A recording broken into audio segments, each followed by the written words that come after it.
Episode 149, Unwrapping Each Other.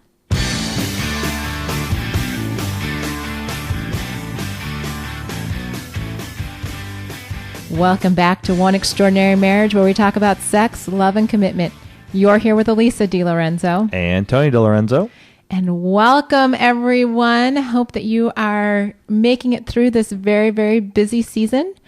We've got a lot of fun, exciting things happening here at One Extraordinary Marriage as we look into 2013. And first of all, this is being posted on Christmas, so Merry Christmas. No, we're doing it the day before. It's an early Christmas present. Merry Christmas to all of you still. I can still say Merry Christmas. Yes, you can. All right. Well, I'm wishing all of you, we are wishing all of you a very happy Merry Christmas. Right. Encouraging you to love on your family members, enjoy all of the craziness that comes with the holidays. We know that because, you know, as we tell you guys, I'm married into my big fat Italian wedding type deal. It's gone smaller over the years. It's gone a little smaller, but, you know, there's nothing like getting a bunch of Italians together. And, you know, my mother-in-law's so cute because they play poker like after dinner and after lunch, and because we get together Christmas Eve and into Christmas Day. And so she's already sending the emails. Kids, don't forget to bring your own money because Dad and I aren't fronting you the money this year. And, you know, we're talking coins. Yeah, we're playing with quarters, dimes, and nickels. Yeah, but it's just so funny. You know, I mean, just those kind of funny things. And, you know, the kids are putting in their last minute, you know, Christmas wish gift requests. And, you know, we're shooting stuff up to the in-laws so that it'll get there in time. And yet here we are. You know, you guys are opening this on Christmas or the day before, depending on, you know, if you've seen it. And we want to talk about unwrapping each other when you're together with family, not just here at the holidays, but anytime. Right. You know, you're with either a group of friends, maybe you're going on vacation with another family, or you're vacationing with your extended family, you're at a family reunion, you're just traveling. And well, it's a great time to think outside the box. And it's one of the big things we talk about so often about our sexual intimacy is changing it up. You know, You're getting outside of the bedroom. You're going somewhere new, somewhere fun. Maybe one of you or both of you want to try. The thing is though, with family around or extended family around or new places, sometimes can get a little hard, or you're trying to wonder, what should we do? And so we're going to talk in this episode about unwrapping each other and what is involved in, you know, getting outside the bedroom and sneaking away to have those precious moments. Right. To yourselves in the midst of either the holidays or vacation or whatnot. Because let's face it, during these stressful times, sometimes that connection with your spouse is the one thing that keeps you sane, especially if you're with family. Sometimes you just need that little moment. Well, and especially if you're doing the intimacy lifestyle and you're scheduling sex and you're gone for a week. What do you do? What do you do? Do you not do it? Or do you plan ahead and make sure that you're going to be able to stick to your intimacy lifestyle? We hope that you'll take the time ahead of your vacation or the time with the family to go, let's find some opportunities during this time when we're away to make sex a priority. It adds a little excitement, definitely does. Got to be a little creative, because it's not just you at your home by yourself with the kiddos if you have kids and putting them to bed, or trying to sneak one in early when they're at school. Now you got maybe 2, 3, 4, 6, 10 other family members you're sort of like working around and trying to figure things out with, or friends as well. So there's some key areas you want to look at. And number one, you do want to plan ahead. First and foremost. You need to be planning. And Elisa and I are already planning for Christmas Day ourselves, because we're going to be up there. And we're like, you know what? Yeah, we're only going to be up there for one night and basically a day and a half. But you know what? It adds excitement. It gives us something to talk about and to look forward to on Christmas Day. Not just unwrapping our presents, but unwrapping each other. And you know, part of that planning is keep in mind that this is most likely going to be a quickie.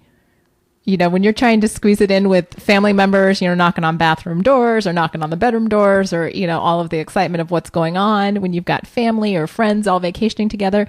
This is not one of those, we're going to make love for hours and just, you know, be blissfully unaware of everything that's going on. If you can pull that off because, you've got family members taking the kids and they've all gone out and you've got the afternoon to yourselves, by all means, go for it. But for the rest of us, most of the time you've got, like this brief little window. Yeah, it may be in the shower. It may be one thing that Elisa and I did many, many years ago on a Christmas morning. Exactly the thing. So my folks live in the same home that they've lived in since 1979. And about 2 miles away, my aunt and uncle live in their home that they bought in 1979. So Christmas Day was spent at my aunt's. Well, Elisa and I came up with a reason why we needed to run back to my parents' place for something real quick.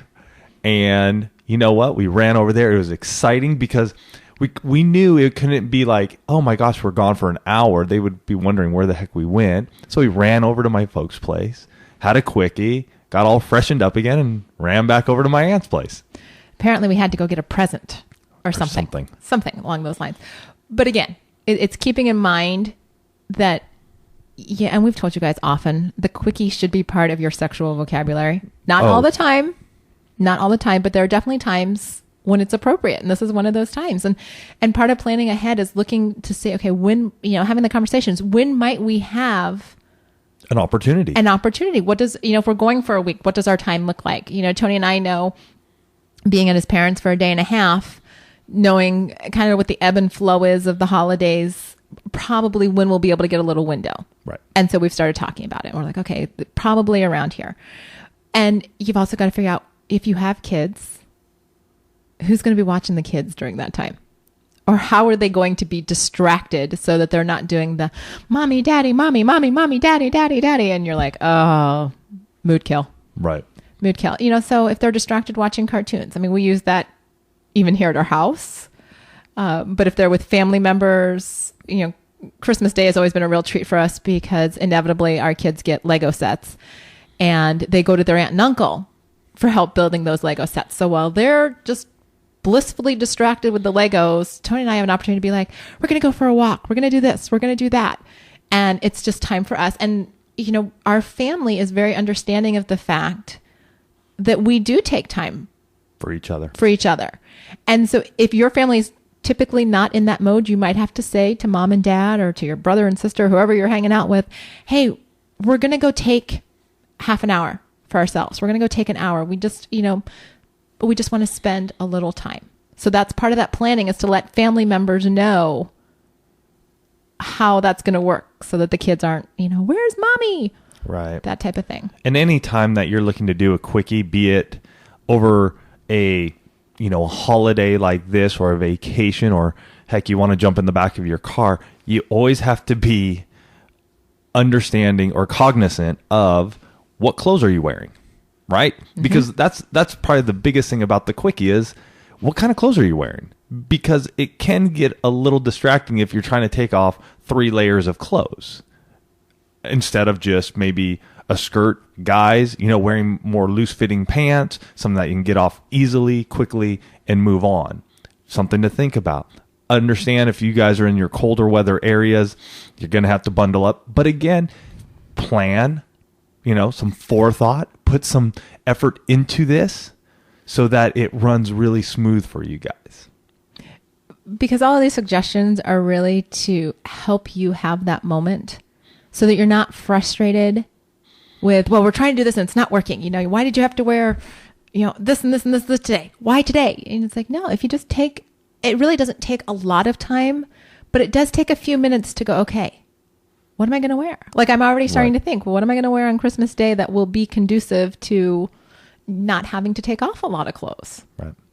And there's also just the thrill of this. Guys, we want you to look at this as something fun and exciting, because a lot of you write into us and you say, how can we spice it up? What can we do differently? And unwrapping each other is definitely one of those times where you can do something different. Mm-hmm. Because what does this encompass? What is it encompassing? It's encompassing change of scenery. Right. Chances are, if you're traveling to somebody else's house, that's a different place. Mm-hmm. You've got the excitement of, spice things up. You're working around other people's schedules. You're working around, how are we navigating being in a different house, and where can we go and what can we do? And so you're bringing all of these different excitements into your lovemaking. Right. And it's a way to recharge and renew your energy towards each other. Because I can guarantee you, when you walk out of whatever room you were able to rendezvous in, and you're both wearing that crazy little goofy grin on your face, yeah, somebody's going to look at you and they're going to have an idea of what maybe happened in there. But more importantly, you two know that you were able to make time for each other in the midst of the chaos of a vacation, of a holiday. You put yourselves at the top of the priority list. Mm-hmm. And so those are the types of things to keep in mind. Now, one of the other things, and we've done, I think we did an entire podcast on the emergency kit. Yeah. Or we talked about it. Talked about it. Make sure as you're packing to go wherever you're going that you pack your emergency kit. Yeah. You need to, this is part of that planning process. So you're going to want to make sure that you have, if you're using condoms as protection, you're going to make sure that you have that with you. You're going to make sure you have lubricant. Again, if this is a quickie, having lubricant is key, because you're not sitting here waiting for your spouse to get aroused to then have sex. So lubricant is always helpful to get the action going quicker. And if it's cold, rub it together, get it warmed up before you put it on her, because there's nothing worse than getting her cold before you're trying to have sex. Make sure you have wipes or paper towels around. That's what your emergency kit is. It's different for every single person and every couple. Just plan ahead and make sure that you have it with you, because it makes it much less stressful for you guys, and you can pay attention to each other and not the afterwards, the cleanup, because you are somewhere different, somewhere where it's like, oh my gosh, there's people around and how are we going to do all this? You want to make sure that you're not stressed out about the afterwards. And here's the thing. We say the emergency kit and we harp on this for a reason. There have been many times where we have forgotten the emergency kit, where a prime opportunity has presented itself and we both look at each other and there's that gut feeling, that sinking gut feeling of, oh man, we don't have it. We forgot it. And, we've shared with you guys on the show, we use condoms as our form of birth control. So if we don't have a condom with us, it isn't happening. It's a no-go. It's a no-go. So pack it. That's again, we're sharing all this, and it's one of those things where a lot of times what we're sharing with you guys are reminders for ourselves. Yeah. Because there is nothing worse than, being able to look and like, everybody's out of the house. We could do it right now. Mm-hmm. Oh yeah. No, we can't. So, pack that. And then ultimately, the most important thing when you've put all of this together, you've planned what you're going to wear, and you've planned the windows where you might be able to sneak away, and you've got your emergency kit, and the kids are distracted. You've got all of the pieces in place. The most important thing, guys, do it. Yeah. Don't get scared that somebody's going to catch you. I mean, if it's your parents catching you, guess what? They made you. They know what that's about. You're married. You're married now. Yeah, exactly. If it's your kids, make sure you're in a room where you can lock the door. I mean, I will say that regardless of whether it might be your parents walking or anybody walking, lock the door. Right. Lock the door.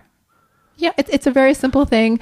I hear stories all the time. People share with us about, kids walking in on them and stuff. And I always look at them. I'm like, lock your door and double check it. I mean, there have been times when Tony and I have, even at home, we think one person's locked the door, and then all of a sudden you just have that moment in bed where you're like, I think I should check the door. Right. And maybe the door's locked, but it's not pushed close all the way. So if somebody were to wake up or walk in, guess what? They still could. So just take those little precautions, lock the door, do it in the shower. Mm-hmm. Shower's good. I mean, Tony and I have been showering together since we got married. So it would not be uncommon for us to say, oh, we're just going to go take a shower and decide to have, if we wanted to, we could have sex in the shower. And the water's running, so that, that's that noise factor. So if you're one of those folks who gets a little weirded out that maybe somebody's going to hear you, running water is a good distraction. Exactly. It's a great distraction. Rarely is somebody going to hear you. And, guys, we want you to take this time because, we've gone through these steps and we've talked about all of these different things that you can do and how you can execute a plan to unwrap each other.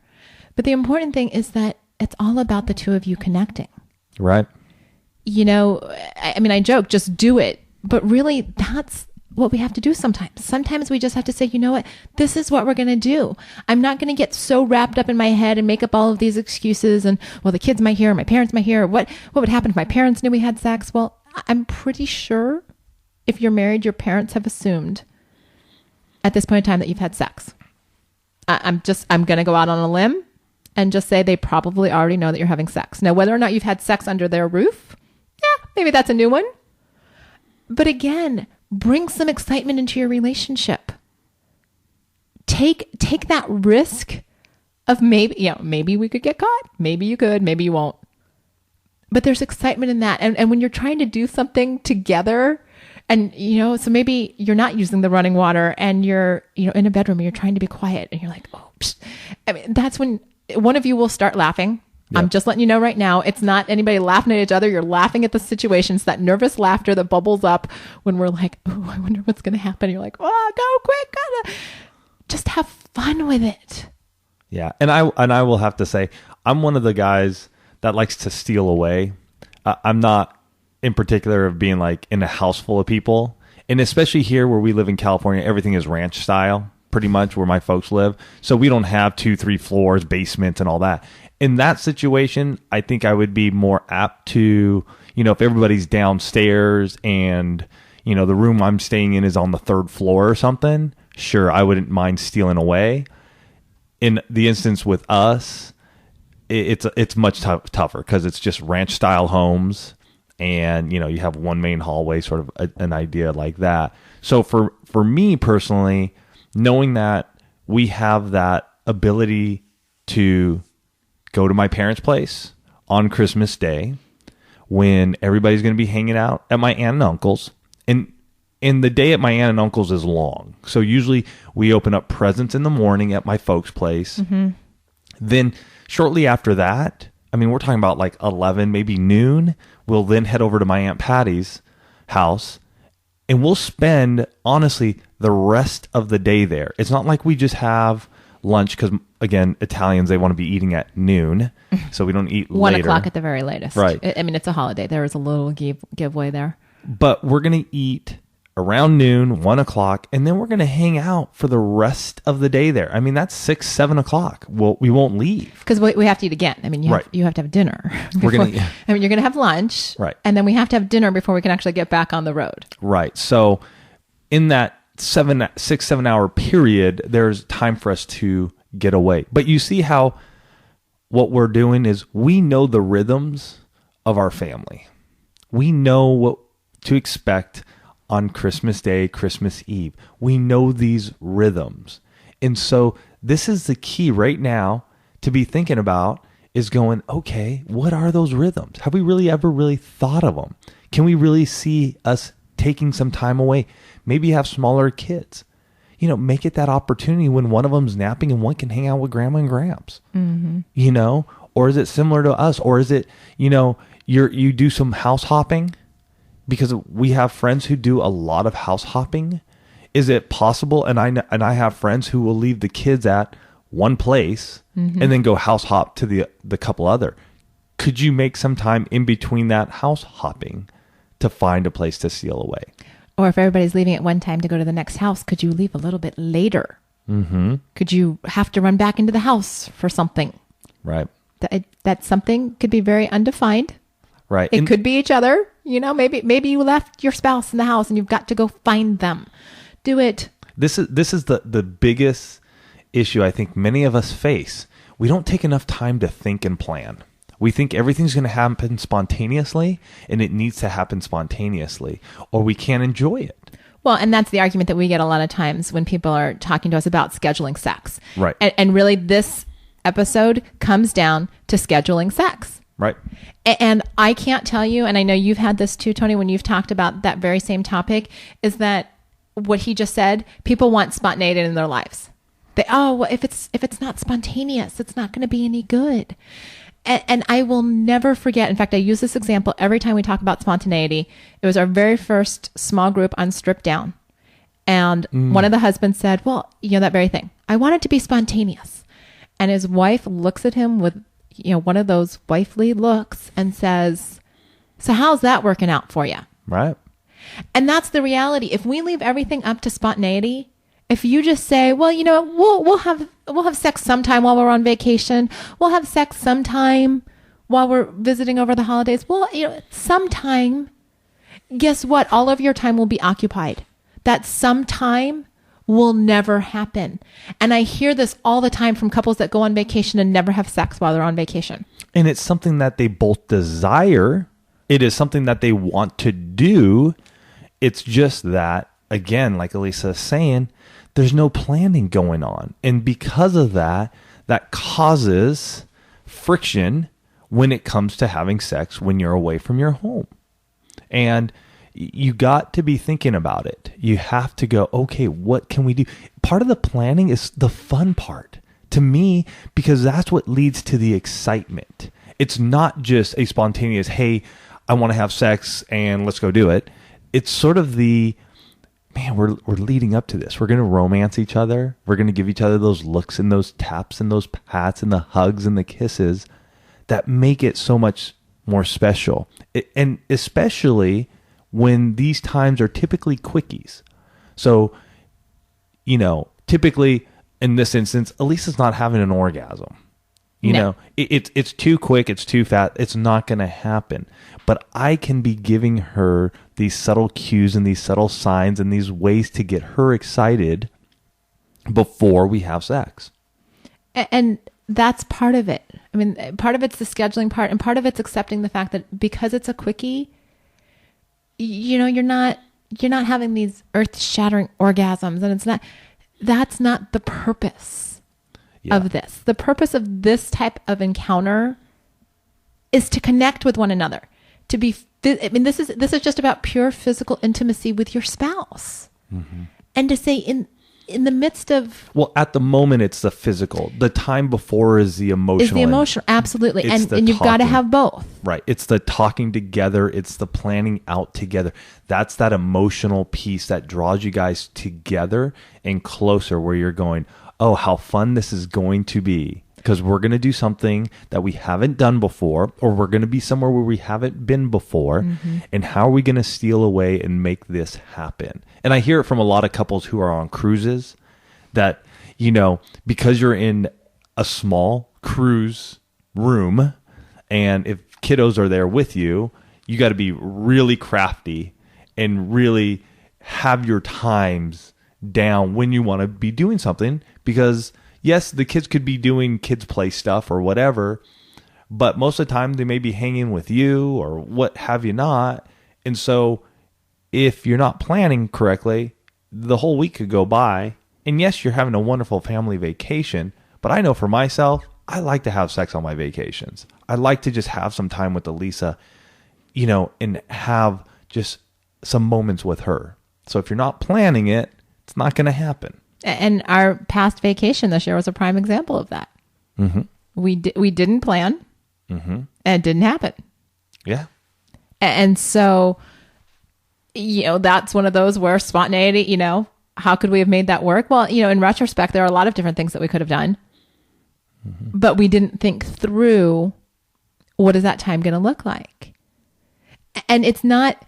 You still have for those of you that crave the spontaneity, crave the creativity, you still have that by scheduling sex, because you're not planning the exact action, all of the, what is that 5 minutes going to look like, or 10 minutes or whatever you've got. You're not planning all the details there. You're just planning some of the peripheral stuff so that you can get to that 5 or 10 minutes. Right. Because I can guarantee you, with the excitement that's going on, you're going to feel spontaneous in the moment. Because maybe we're planning on after lunch, but it's going to happen closer to dinner. And so there's that buildup of like, oh, can we get away? Can we get away? Can we get away? Right. Or it's like, oh, the house is quiet, but we don't know when they're coming back. So let's go now. Ready? Go, go, go. And that brings in that energy. Mm-hmm. And that's something that a lot of you share with us, that you just wish there was more energy in your sex life, more excitement. And I will tell you, you have to work on creating that. It doesn't just come because you say you want it. Right. I can say I want chocolate chip cookies right now. I have no chocolate chip cookies in my house. If they're going to come, I'm going to have to put forth the effort to either go buy them or to make them. Either way, I have to exert effort to get what I want. The same thing is true in your sex life. If you want to have more excitement, guess what? You got to go put a little effort into it. And this is a great way to do it. It really is. This time or this kind of sex where it's during the holidays or when you're off on vacation, it adds a different dimension to what you do together. It just does, because you're away from the normalcy of life, your bedroom, your sheets, your pillows. He's on his side, she's on her side. This really causes you guys to think outside the box. Mm-hmm. You know, and many of you have done this. You have. And some of you, like us, on this vacation that we took this past year, failed miserably, you know, because we didn't plan ahead. We didn't look at our calendars and go, when can we make this happen in our time away? And even though we were in a 1-bedroom hotel, right, in Vegas, we could have made the opportunity work. And especially in the shower, because it was a huge bathroom. The kids were loving life, just being able to sit on the couch and watch TV. Again, water flowing, lock the door to the bathroom. Not once did they bother us when we were taking a shower together. Are you kidding? With a remote control and a TV on the bed? No way. Not once did they bother us. So if we would have been planning ahead, would have had our emergency kit available to us, and then taken the action, we could have had sex once, if not twice, while we were on vacation. But again, the onus falls on us for not thinking about it. We figured, just like many of you will, hey, it'll happen. We'll find some time. No big deal. You know, we got all this other stuff planned, but we didn't plan for us. We didn't plan for us to get close and get naked and have sex. And so when you're looking at these times, plan about it. Plan for it. Expect it. Talk to your spouse about it. Because again, that's where the excitement comes and builds. And ultimately what it comes down to, folks, is that your spouse is God's gift to you. Mm-hmm. And when you think about it as that, like that, wouldn't you take some time, specifically at the holidays, but also while you're on vacation, to unwrap God's gift to you? So that's all we want you to do. Take the time to put it into your marriage, to put it into your spouse. Unwrap each other this holiday season and enjoy the gift that you have been given. Mm-hmm. Revel in it. It is your one gift. Yeah. It is a precious gift. Enjoy it. Yeah. We want to hear from you. We want to hear how you planned for a little sex escape holiday. Wait, that there's got to be a good word in there. Sexscape. Yeah. Okay. Something like that. I'm gonna have to work on that. That was fabulous. So we want to know what you did. All right. So you can call us and let us know what you did. 858-876-5663. Or you can email us at info@oneextraordinarymarriage.com.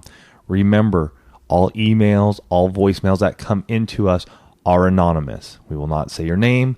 We will not say where you're from. And this is just great to hear. If you want to leave a comment, please come on over to the website, oneextraordinarymarriage.com. Leave your comment. We always love hearing from you guys. You and all of you, we wish you a blessed Merry Christmas. We love you guys, and we'll talk to you in the new year.